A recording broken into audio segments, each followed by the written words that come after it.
Welcome to the video. We're going to look at something like a orchestral recipe idea today. Philip Johnston has these great courses out, and I have several of them. They're very interesting and recommended.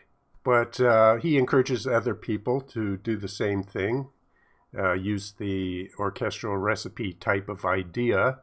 And that's what we're going to do today. We're going to hopefully throw together some different musical ingredients and come up with something that's maybe edible for your ears, hopefully.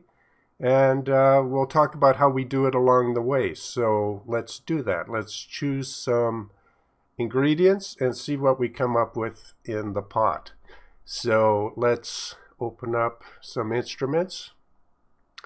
And it would be nice to have a recipe that is dynamic, that can be played in a light or dramatic type of chord progression so that it's got a lot of flexibility and it evolves as you play it. That's the idea. So let's go with a nice high ethereal type of string. Soto strings does that so well. Let's turn it on. And let's look at its interface, and it loads up in how I have it as default, where very simple strings playing, no real animation or movement. But if I play something in a D minor scale,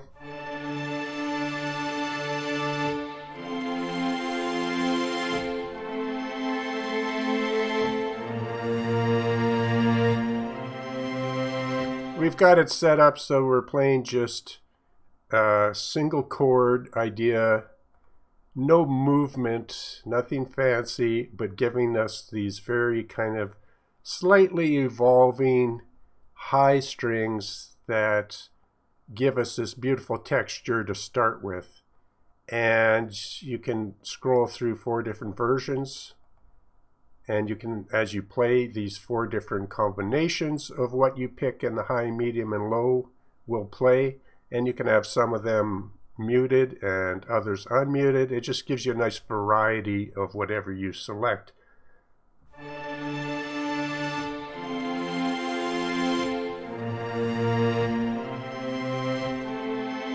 Something in the C major.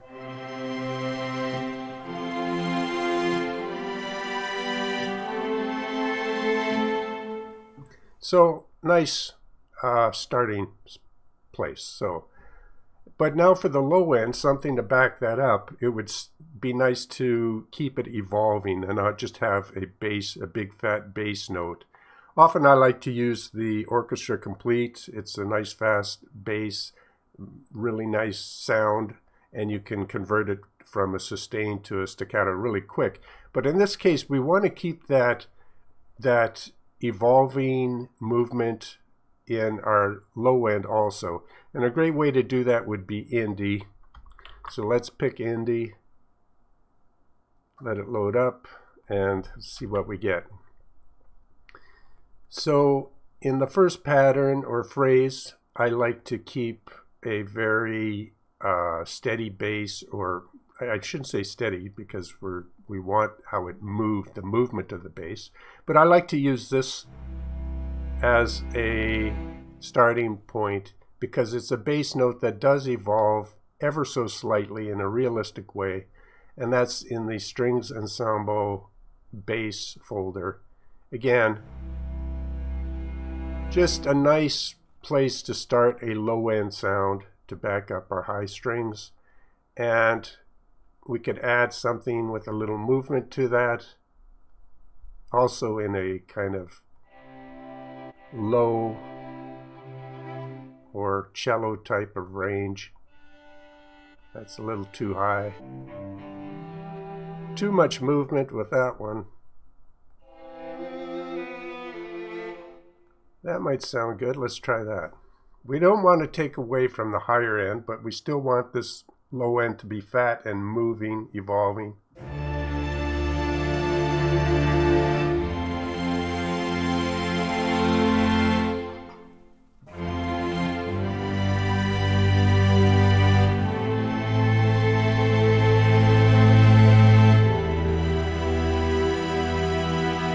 I kind of like that.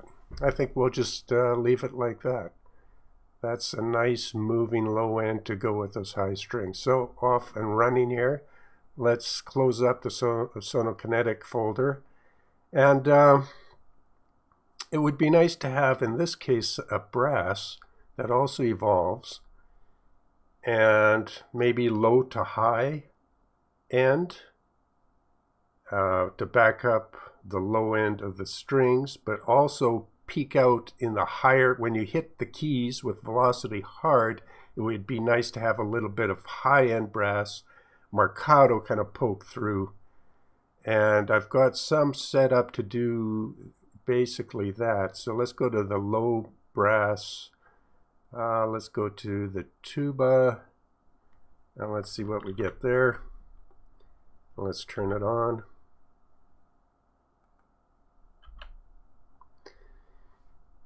All right.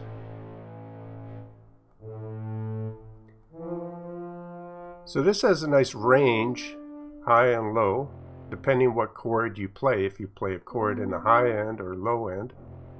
So I like the dynamics of that.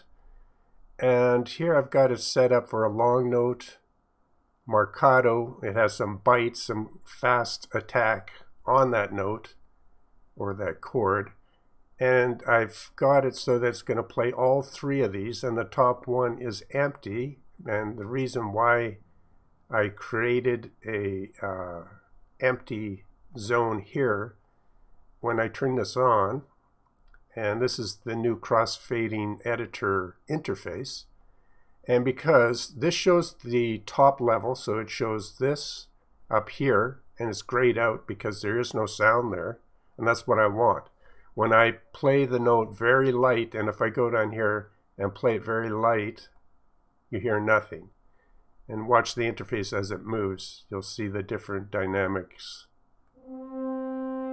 Then it plays a slightly loud version of the horns, depending on where on the register you play it. And then a marcato version of that, so a more bitey note attack and less sustain.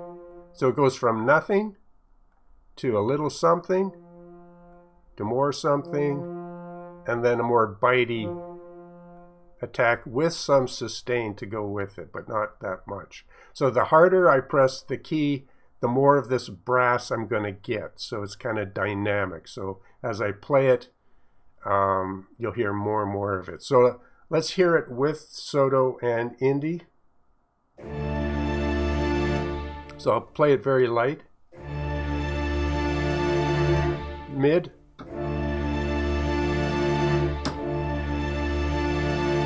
and depending on how high I have the expression and the volume, you'll hear more and more of it. So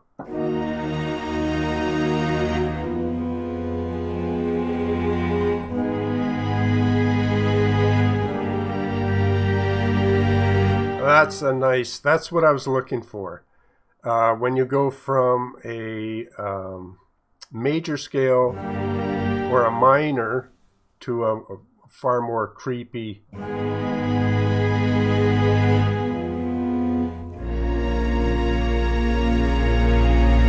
so in a C major scale you'd get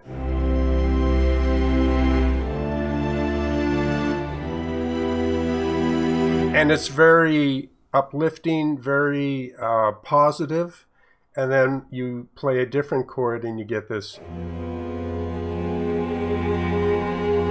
dread, right? So very dynamic in how you play it with the force of velocity as you play the chord, but also dynamic in how it responds to different themes. So just that's exactly what I was looking for there. So let's close up this folder. And we can close up that. We can just close some of these interfaces up. Now it'd be nice to have some, maybe a choir to go with that. And if that choir's dynamic, that would also be great. So here I've got an alto staccato high velocity. And So that means that it's also going to respond to velocity. Let's take a look. So on staccato,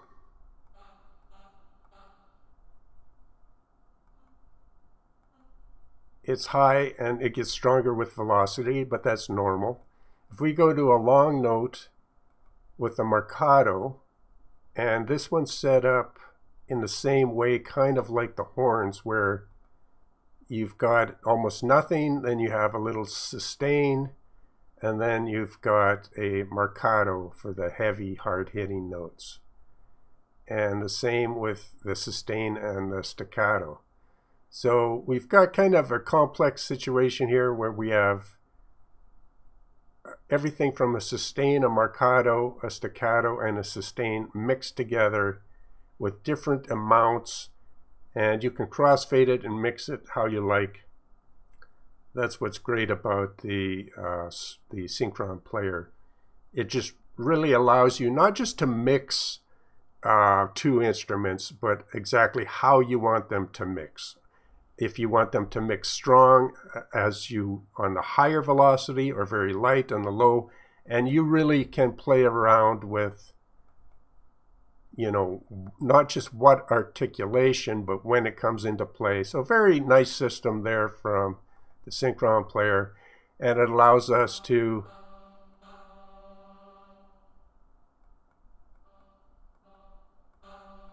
all right, so let's in action with the rest of what we have. We hear, and I'll play it light and then strong.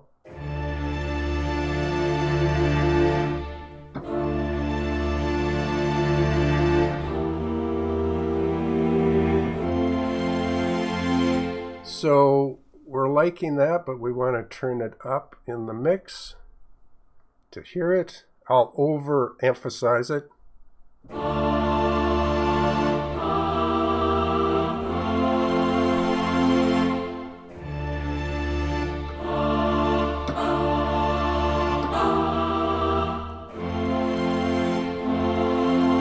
So there you hear all the different, and when I really punch it, I get that marcato bite, and it's almost like a shout. So let's back it down now in the mix so it's not overpowering, but we've heard what it sounds like.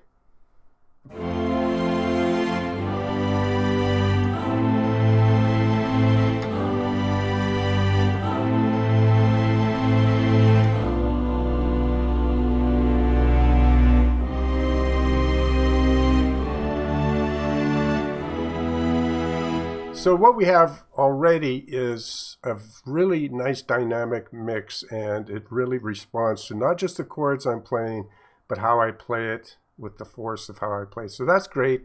Let's close that up. And now we could say we still don't have a melody lead at all. And we could say that we could go to a string, and I think obviously a Bohemian violin would sound really good for a melody. And let's just open that up, take a look at what we got. Emotive solo performer.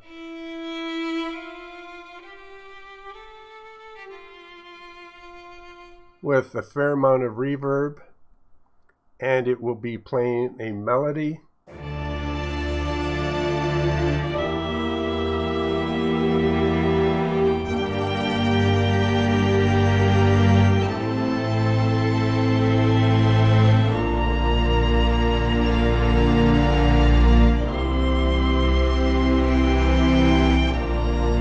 But a very sparse melody, very few note changes.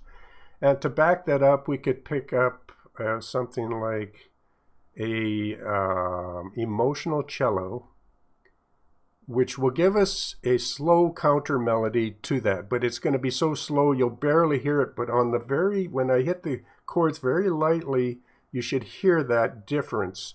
So let's load that up and take a look at that. So we can close this, and now we've got emotional cello.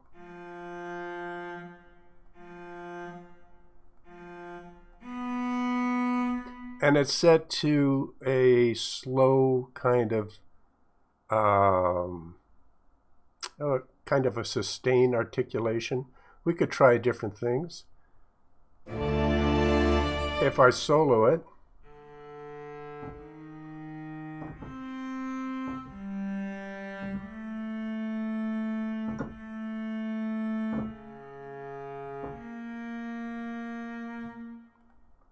we could try the tremolo version and solo it with the violin.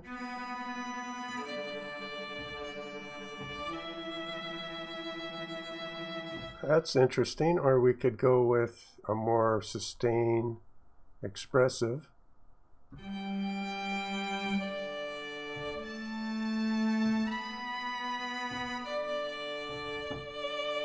Oh, I'm liking that a lot. So, all right, so that's way more passionate cello to go with that passionate violin.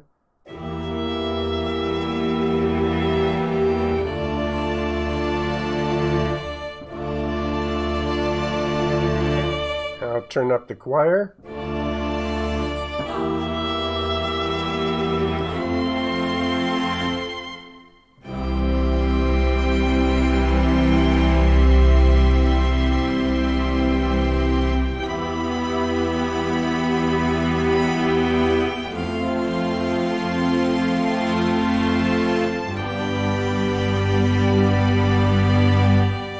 Yeah, so just holding down a chord gives you this big kind of slowly moving, evolving musical idea. So all the ingredients are there.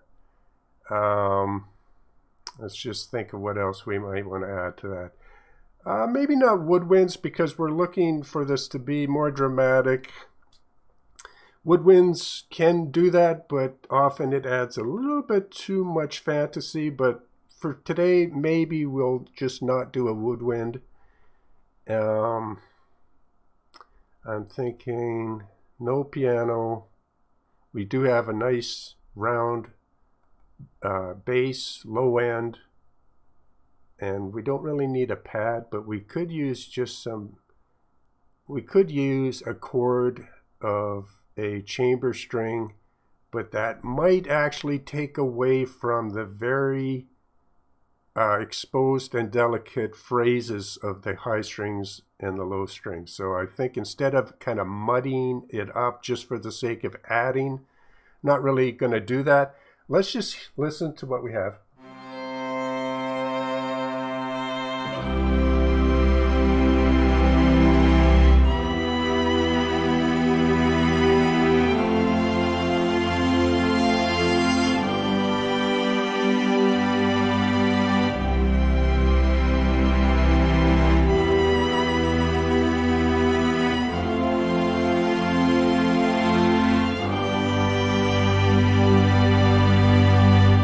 So nice with just that was pretty much just a C major scale, really.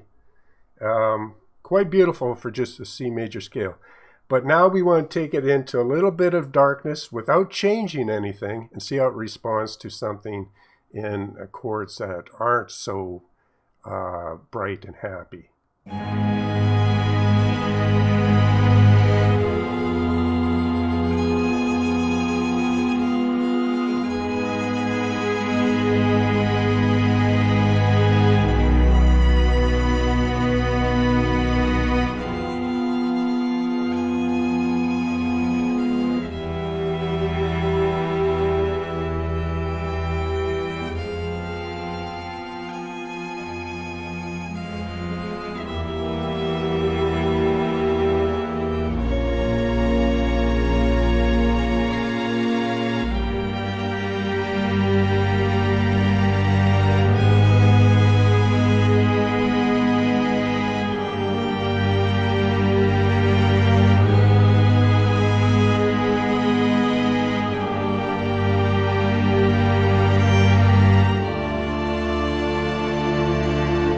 So really nice in the dramatic and kind of spooky, but then so easy to just move your hand to a C major.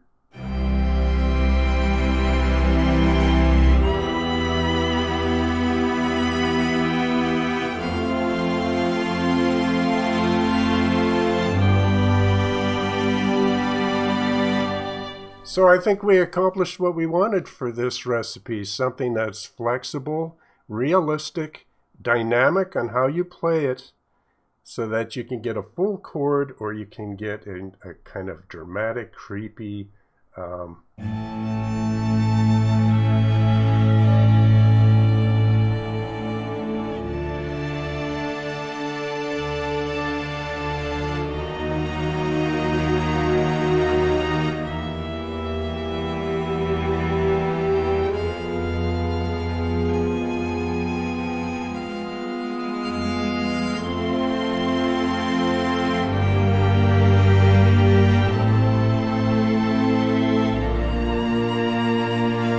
and back to something more heroic. So I think mission accomplished here. And then all one would have to do is decide what you want to name this recipe, this combination of instruments, and save as something. I might call this something like, to come up with a great name though, that way you remember it, but it would be maybe Haunting Strings, something like that. So I hope you enjoyed this video.